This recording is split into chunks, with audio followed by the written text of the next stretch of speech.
Well, again, thank you very much to the organizers and to all the participants to give me a chance to present my work and our work, since it's also Jay's. By the way, I noticed that when I was preparing this, that the logos of IFT and UPHT are kind of similar, so I don't know if there's a lawsuit coming up. I will investigate it further. So this is a work that we did in collaboration with Chaba, who was here last week, then Jay, of course, and then Amin, who's a student of Chaba in Cornell, and Francesco, who is a postdoc in Cornell.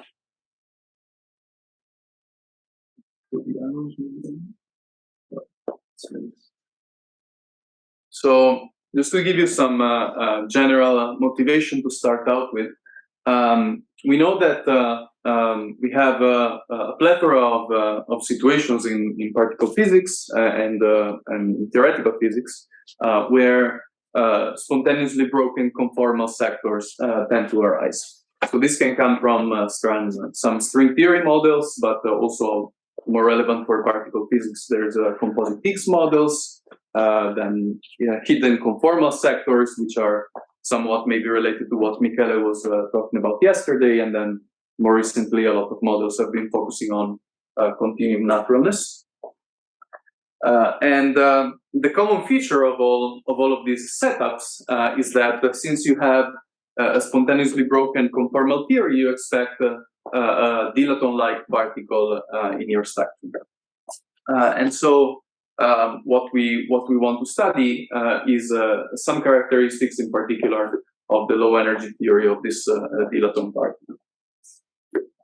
And just to give you also some analogy, which is more relevant to what led us to this kind of work, you can think of the example of the decay of the neutral pion to two photons in the chiral Lagrangian. So this is just standard model physics, and as a low energy description of the standard model. And what was understood many decades ago was that one way, or the dominant way by which this decay happens is explained by the fact that the U1 axial symmetry is anomalous, and so this decay is allowed. And this approach from the chiral Lagrangian allows to calculate the width for this decay, and you can see that it has this expression here on the right. And in particular, what I want to point out and what's interesting is that on the left, you have something that's experimentally measurable, so you can measure the decay width of this pion. And on the right, the expression depends on the number of colors of QCD. So in some sense, it's a low energy probe of some details, some features of the UV theory, of UV physics. And so in analogy to this, we wanted to ask, what about the case of the dilaton? Can we try to learn something about the high energy conformal sector from some low energy observable? Is there something about the low energy effective theory that teaches us about the conformal sector? So in order to convince you that indeed there is something that we can say in an interesting way, this is the outline of what I'll talk about. So first I will describe in general how to construct effective theories for the dilaton. And this is mostly a review of what has been known already in the literature. And then once I have motivated this, I will explain to you a concrete implementation of a holographic calculation that we did to calculate something new and something interesting about this connection between low energy and high energy physics. And then finally, I will hint at some phenomenological consequences that this kind of analysis can have.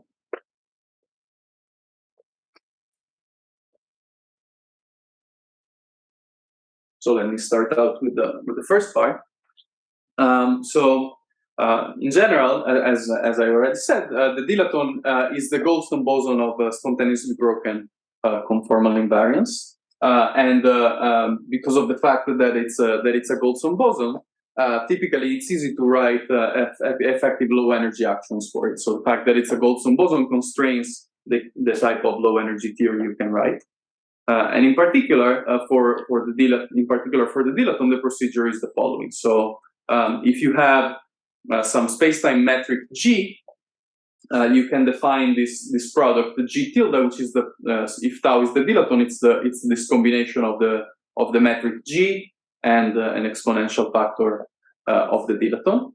And then under a Weil transformation, you see that the metric G transforms under this multiplicative factor, while the Dilaton just shifts like this.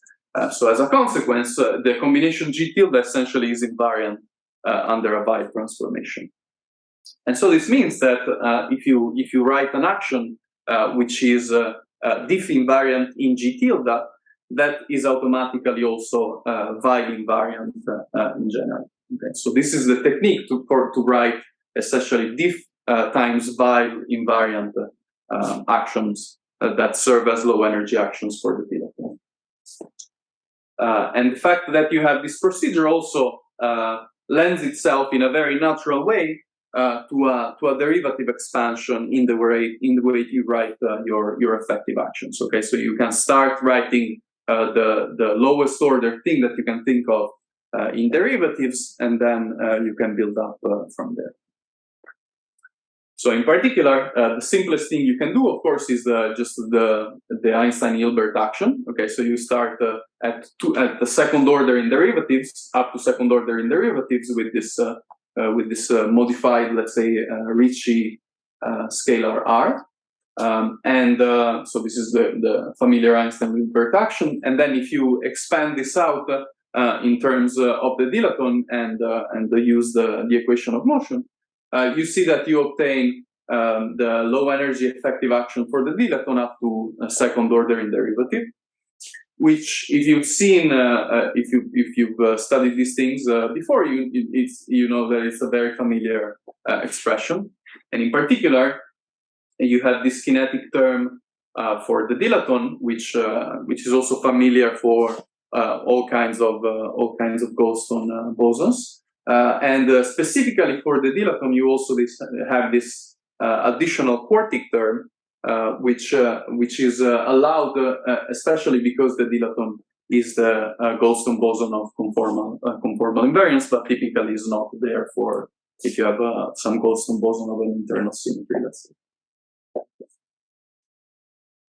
Okay, so this is generically the action up to 2 orders in derivatives.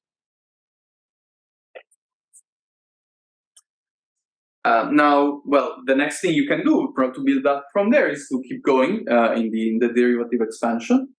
And so you can go up to 4 orders in derivatives, so write higher order, higher powers of R. And the peculiar thing is that the normal terms, so higher powers of R, actually vanish if you use the 2 derivative equations of motion for the Dilaton. But another thing you have to be concerned with if you want to write this low energy action is that there are terms which arise from trace anomalies, and so they arise from the fact that in a quantum theory the stress of the trace of the stress energy tensor does not vanish in general. So in particular, this means that if you have a theory which is conformal in flat space, if you promote it to a curved background, this is not necessarily conformal anymore. And to 4th order in derivative, therefore, it's well known what the trace anomaly terms that you can write are, and they involve again some expression as a function of the Dilaton. And the thing in particular we are interested in is a term in the action of this form. So it's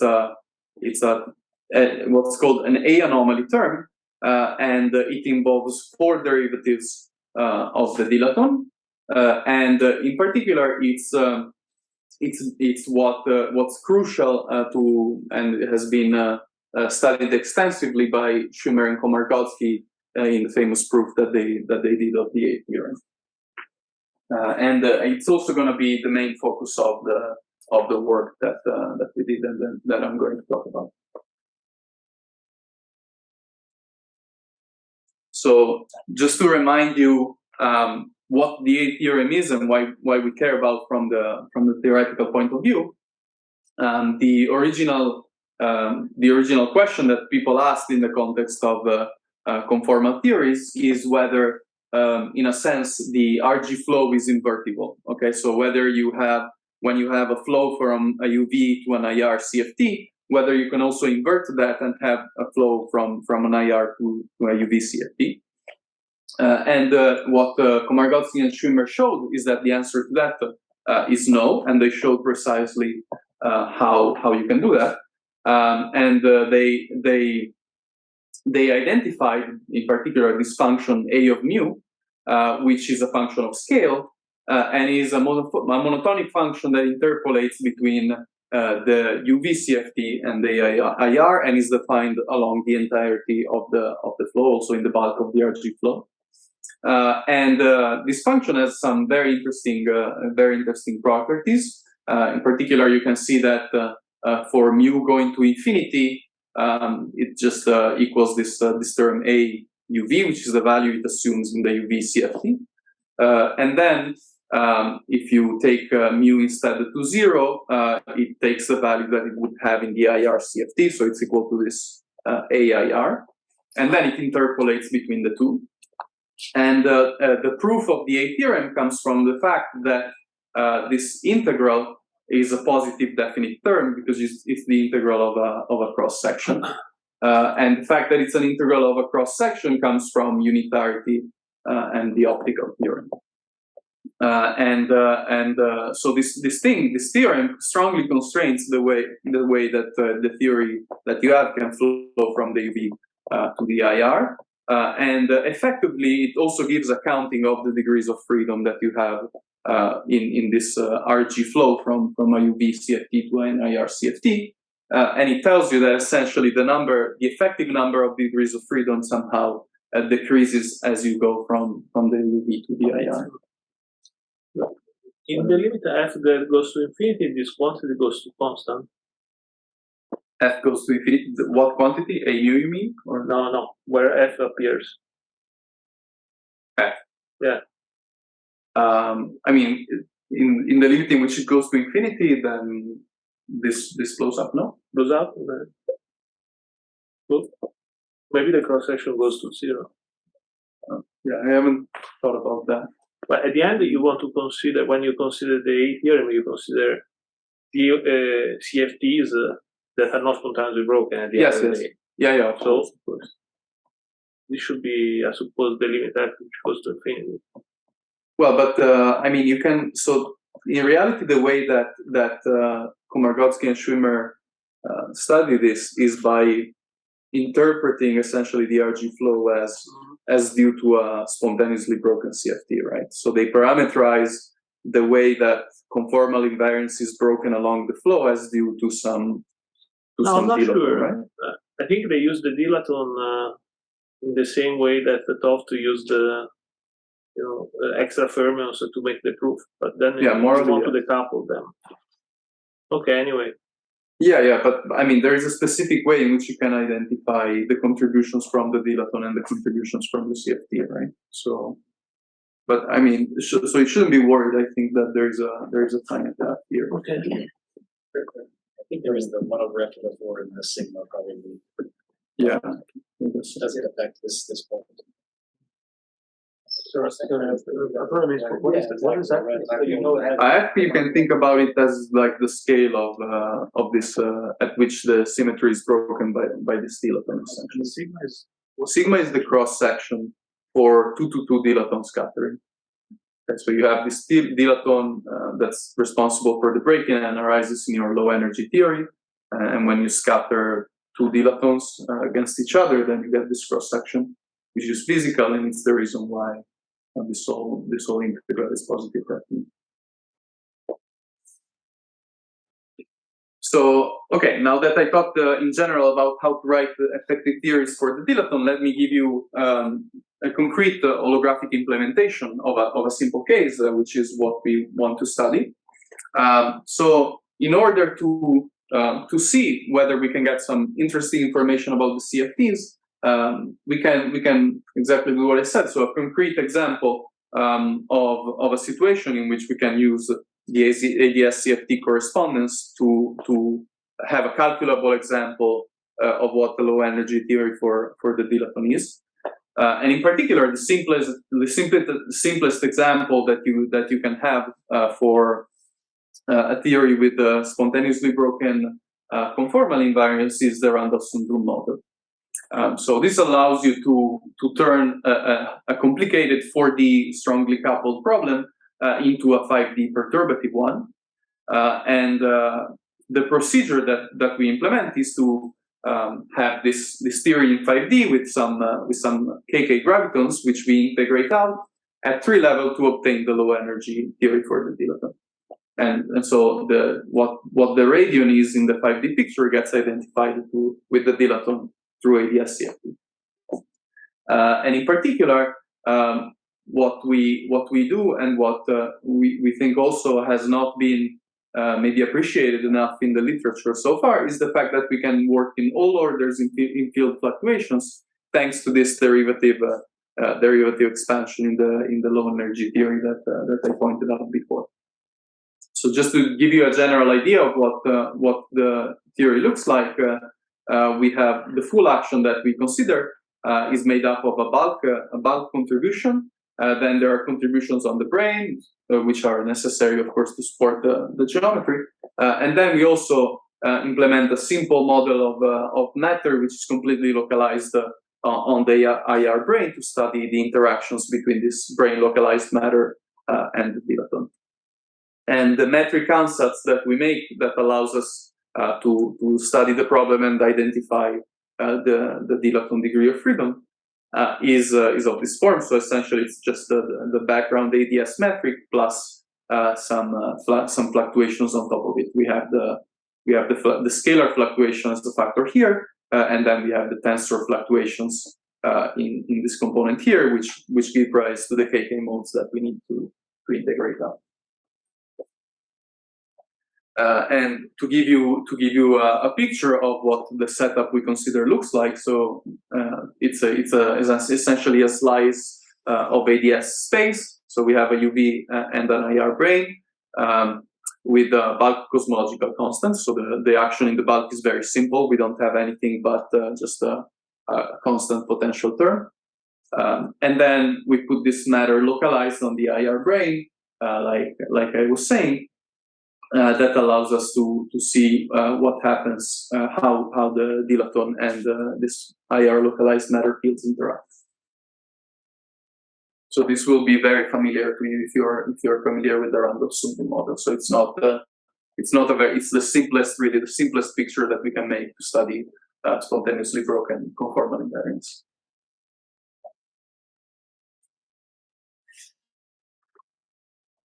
And so, if of course, there's a lot of technical details in between that I will not explain. But if you go through the whole procedure and you consider your action up to order 4 in derivatives, and you integrate out these KK gravitons, it turns out that in particular the bulk contributions to the action are a total Y derivative, and that allows you to essentially exactly integrate out the extra dimension, and you are left with this low energy effective action for the radion/dilaton. In particular, let me comment on it a little bit. So the first line is to second order in derivatives, and it's what has been known in the literature about the effective action for the dilaton. So you have again the kinetic term, the quartic, and then you have this interaction between the dilaton and the matter fields through the stress of the trace of the stress energy tensor. But then the second line is completely new, and it's essentially the main result of our work. And you can see that it's a 4th order now in derivatives, and in particular, there is this term which is a 4th order in derivative. When you take into account the square, it's a 4th order in derivative. It's a term of the form d tau to the fourth, and is the term that is exactly identified with the a-anomaly term in the low energy effective action. So by calculating the coefficient of this term, we can say what the a-anomaly is for the dual picture of for the spontaneously broken theory, which is dual to the Randall-Sundrum model. And so we can read off the a-anomaly from our calculation, and in the case of RS, the result is that it's just twice. There was a factor of 2. 2a is equal to this coefficient essentially. So if you remember, there was a factor of 2 earlier, so you get this expression in terms of the 5D parameters. And then if you use the ADS CFT correspondence, you can relate the 5D parameters to the parameters in the CFT, and this scales just like the number of colors in the CFT square. Okay, and there have been computations of what this should look like in purely CFT calculations, and indeed this matches what you would expect from that kind of analysis. So we are able to confirm those results through our explicit calculation. So I have 2 questions. So this T mu is the T mu of matter on the IR brain? Yeah, that's right. Okay. Yeah. And the other is that, so in the early days of the CFT, people computed while anomalies in the bulk. Okay. Does this reproduce the same result? So what do you mean? While anomaly in the bulk in what sense? So adding just they computed while anomalies, so also the a-Theorem, one combination, directly from the ADS-CFT correspondence for a generic bulk theory. Okay. Does this reproduce the same result? So papers by Skenderis and I don't remember who else, but these are some of the first papers of ADS-CFT. Yeah, I have to say I'm not too familiar with that, so maybe I can take a look. The answer is yes. Yeah, we did do this. So this does match. It gives you exactly what you get from n equals 4 super Yang mills. You actually get no difference even though you take away the supersymmetry and everything. Well, I mean, in the bulk computation, it is the same. You just have ADS. Right. So here it shows up in the Dilaton interactions. They calculated it as a bulk contribution, as you said. So the writing terms of the number is the same as tensors, but once you plug in a G mu equal to eta mu times your Dilaton, probably you get the same thing. We were not talking about Dilatons, but for sure. Right. Yeah. But it's the same thing. It's the same thing. Okay. Yeah, you get the same answer. Yeah, I mean, if those papers are what I was referring to, then yeah, that's what I meant, that we're matching essentially the but even the first step, so the coefficient 1/8 kappa squared QQ. This one. Mm-hmm. Yeah, sure, yeah. But this is that, right? So it's that coefficient essentially. But that, just to mention, so if you're comparing this to those literature, there they didn't have did they assume a mass gap, an ion scale? No, right? No, they did not. That's what I'm saying. They did not. They did a pure bulk calculation. But this doesn't matter for that contribution. For the first contribution, even if there is no IR brain, it's the same. It's still there. But wouldn't you expect that you have correct? So suppose that you have an IR scale. First of all, you will have a mass for the Dilaton, right? Well. And I mean, if you have some explicit breaking of conformal invariance, it will generate a mass for the Dilaton, right? Not if you have an IR brain. So you're assuming that F is like F is not a dictate. If you don't have anything that will break the symmetry, you don't have an IR scale. Or to say differently, you have like a flat direction, right? So F is that's right. It's not dictated by anything. That could be anything. Yeah. So you're saying that so if now I will assume a stabilization, I will still get the same thing, and I will not get any correction because of the fact that I'm now. So you will get correction. So if you want, so this is in the picture in which the symmetry is exactly spontaneously broken, right? So as you were saying, you don't have a stabilization mechanism. Okay. But then I will actually, in the next slide, I will comment shortly about what you get if you have some source of explicit breaking, and then if you have some, let's say, some stabilization or the presence of a UV brane or whatever operator in the CFT that explicitly breaks your conformal invariance, then yes, you will have corrections on top of this, but they are subleading compared to this result in end. That's the takeaway point. So indeed, yeah, if you want, so let me just want to say one last thing. So other than just the a-anomaly term, there are also additional new terms that we generate that are potentially interesting for phenomenology. So I will comment about them a bit more later. But coming back to this thing about corrections to these results, if you have sources of explicit breaking, we check from NDA point of view that indeed they give contributions to this result, but they are suppressed by this exponential factor of a0 minus a1, where these are the values of the scale factor on the UV and IR brane, and so they are exponentially suppressed essentially compared to what I showed you. And also another correction that we considered and that we studied is a correction that you get if you introduce higher dimensional operators in the bulk. So you can always rewrite a higher power of R in the bulk as a contribution coming from a Gauss-Bonnet term. So what we did is we added a Gauss-Bonnet term in the bulk with a certain coefficient, and you can go through the same calculation essentially and show that in that case the a-anomaly result that you get is equal to the a-anomaly in the case of RS, essentially plus another contribution, which is of course proportional to the Gauss-Bonnet term, but again is suppressed by powers of n compared to the result in RS. So if you remember, this combination k squared kappa squared k cubed is actually 1 over n squared. So this is suppressed by n to the 4/3 compared to 1.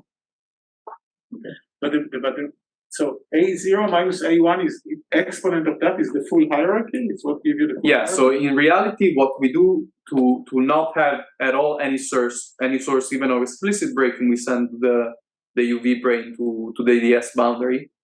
So yes, this is the full hierarchy. So it's the difference essentially. Well, yeah, in this case of completely unbroken CFT, it's just the difference between the value on the ADS boundary and on the IR brane. Yeah. So to some extent, as if you send the UV to infinity. Yes, and you have to do so even to reproduce the second ordering derivative result. You have to do that because if you really want to reproduce the results of a truly spontaneously broken theory, you cannot have any source of explicit breaking even in the form of a UV brane. But that means that in reality, for example, the Dilaton mass is not so light if you don't take it to infinity. So it could be that in realistic scenarios, you have quite big corrections there. Well, yes. So I guess if you have them, yeah. So it will depend essentially on the size of the explicit breaking. Yeah? So if you need a sizable explicit breaking to, I mean, of course, if you mean realistic. By realistic, you mean not excluded by, let's say, Dilaton searches or something like that, then the mass, needs to be not too small, right? And then, yes, you will need a stabilization, and you will need a sizable source of explicit breaking. But nevertheless, they are still suppressed by this term compared to the result that comes from a purely spontaneously broken theory.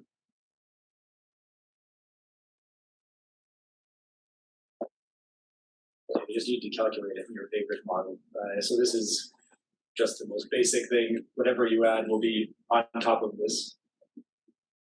Right, but that's a potential very big difference to the pion example that you gave because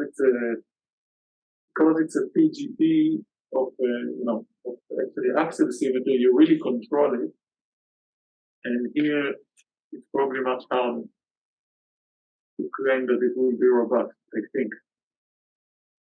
Well, you're losing control of your 5D calculation, right? As soon as the dilaton mass starts to get very big, then you're also losing control over the 5D calculation too. So no, I mean, it's enough, no, to control the stabilization, all that you need is that the dilaton is factor of u smaller than f, right? Then everything is fine. Yeah, but in that case, then this should be, you know, approximately the main contribution. And yeah, there will be corrections.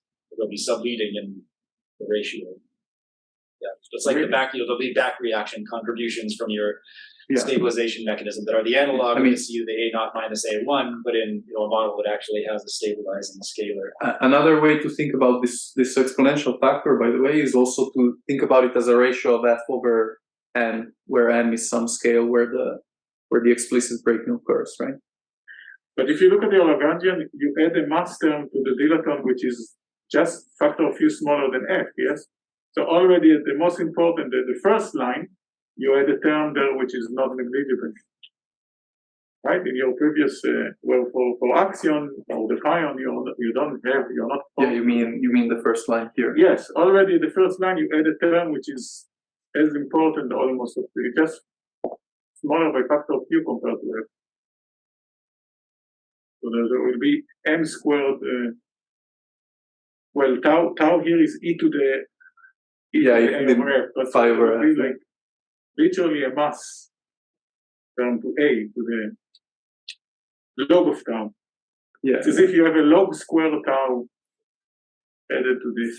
Yeah. Well, I mean, okay. So yeah, in that case, but because okay, if you have a stabilization like Goldberger wise that will give you a mass, yeah, then indeed it's true that the corrections arise as a log of the ratio of scales. So yeah, of course, if it's if you have something like that, then of course the explicit breaking doesn't really happen at one scale, but it happens over a range of scales, right?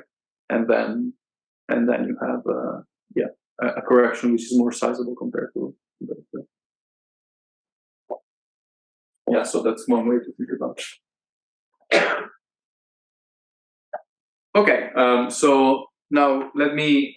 So this was the general calculation, essentially the general approach that we assume. Let me comment briefly on something about the results that we obtained that can be potentially relevant for phenomenological signatures, both in terms of collider things and in terms of cosmology. So first of all, what you can do and what is easier to think about in terms of collider probes is to expand around the vacuum expectation value, this dilaton field. So now phi essentially is the fluctuation around the VEV, and one of the terms in the four derivative action that I showed you before takes this form. Okay, so just to comment on it again, you have some derivatives of the dilaton here, and then you have some combination of the stress energy tensor, especially the term that is especially interesting, I think, is this first one. So it's a dimension 8 operator, and it couples the dilaton to the stress energy tensor, this time not in the form of the trace. So it will still be there also in the case of fields which are classically scaling invariant, which is not the case to the leading with the leading coupling between the dilaton and matter fields. And because of this, of course, it's a dimension 8 operator, so it's of course hard to measure, but nevertheless, because of the peculiar characteristics, it can potentially be relevant for collider studies. And of course, the coupling of this is dependent on the a-anomaly. So if you take the a-anomaly term to 0, this also goes to 0. So it's a really novel contribution just coming from the fact that we account for this a-anomaly. And then in the case instead of cosmology, we can try to see if this can be potentially relevant. So the situation here is that we assume an FRW background, and we solve for the dilaton equation of motion, also including the a-anomaly term in that background, and also assuming that there is some space, let's say some parameter space in which the in which the a-anomaly term can dominate the dynamics of this field.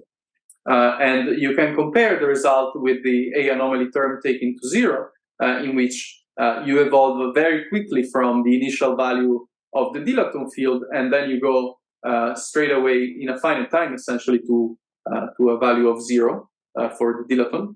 And you have to keep in mind that zero for the Dilaton is a singularity of the theory. Okay, so essentially you are trying to restore conformal invariance, but then to really take this seriously, you have to have full knowledge of the CFT and of the way you are restoring conformal invariance in this. So it's not really under control here.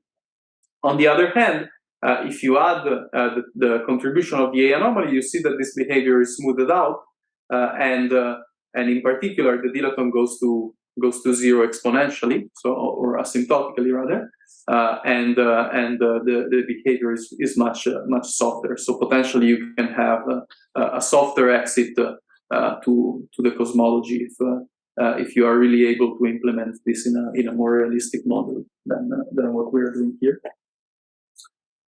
And these are various values just that we impose for the Dilaton field. So you can see that even if the contribution is small, as long as it is non-zero, you get this behavior which radically deviates from the a equals zero term or from the a equals zero result. And then still in the context of that same calculation, we can also plot the evolution of the equation of state parameter for the Dilaton. So in the case of a equals zero, you see that you start out behaving like some sort of vacuum energy where the equation of state parameter is -1, and then you very quickly transition to +1, which typically corresponds to kinetic energy dominated equation of state. But as soon as you turn on the a-anomaly, then you transition to a very different behavior, which corresponds to W equals 1/3 actually. And so in this case, you would have something which initially looks like vacuum energy, and then essentially at late times behaves like some pure radiation kind of contribution in terms of the equation of state. Okay, and so again, the behavior is radically different as soon as you turn on the a-anomaly contribution.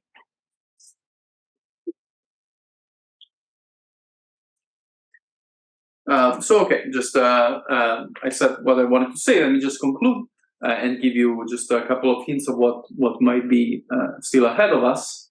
So I gave you a systematic procedure to calculate the Dilaton EFT in a derivative expansion, and then calculated explicitly how we can get such an action, a low energy effective action, from an explicit calculation in a holographic setup, and just a couple of hints of how this can be important in the context of collider and cosmological signatures and models.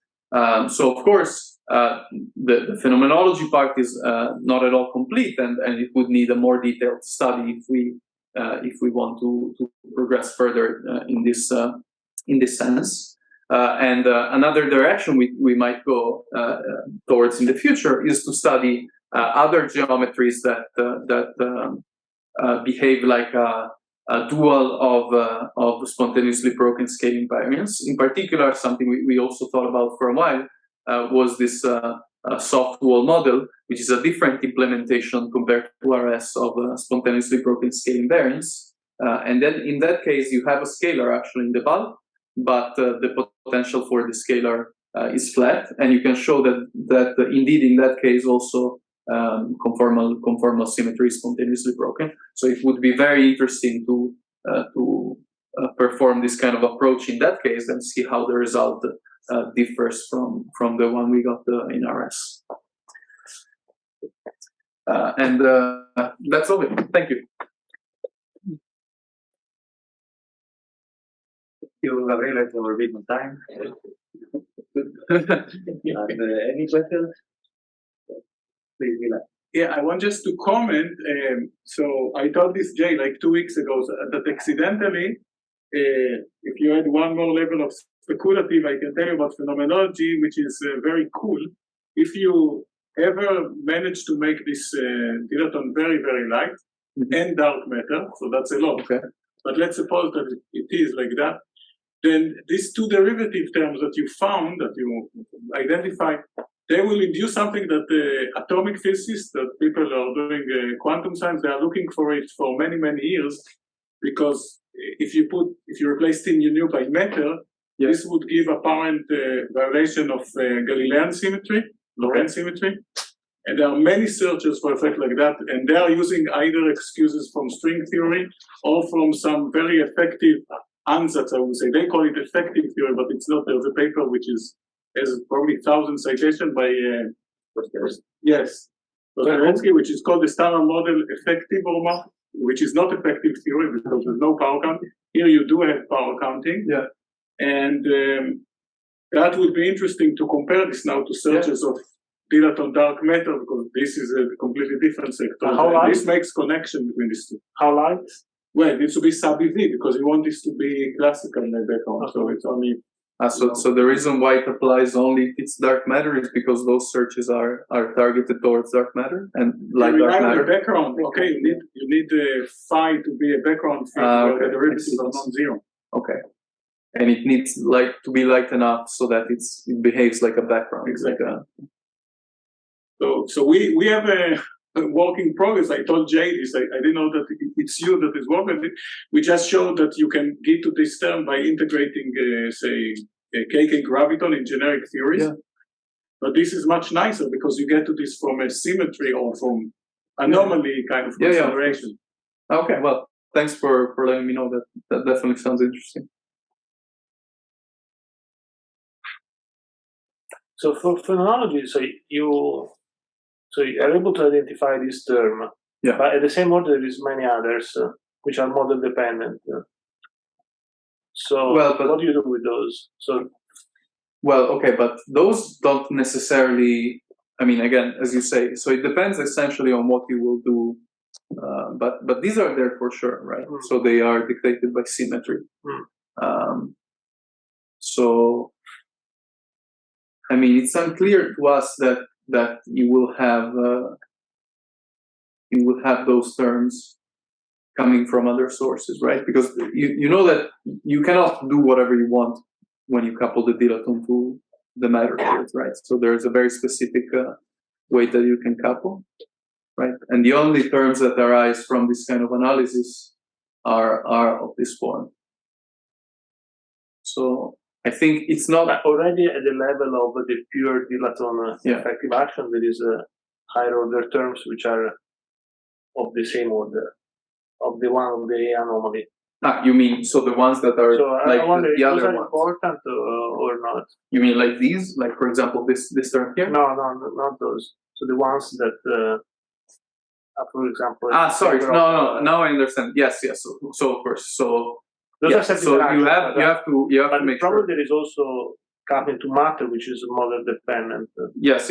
So there are higher order corrections even in at the level of the a-anomaly, but then of course, so you have to make sure that your theory is under control in that sense, so that this first term dominates compared to the higher order terms, which are, for example, go like a squared or something like that.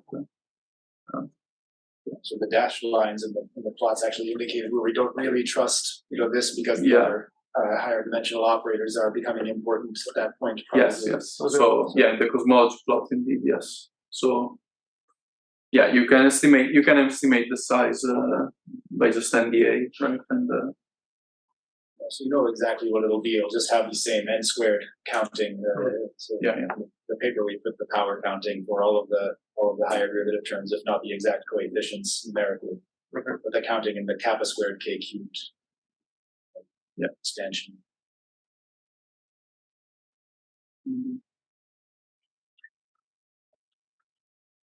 Comments? No? Okay. Thanks, Gabriele.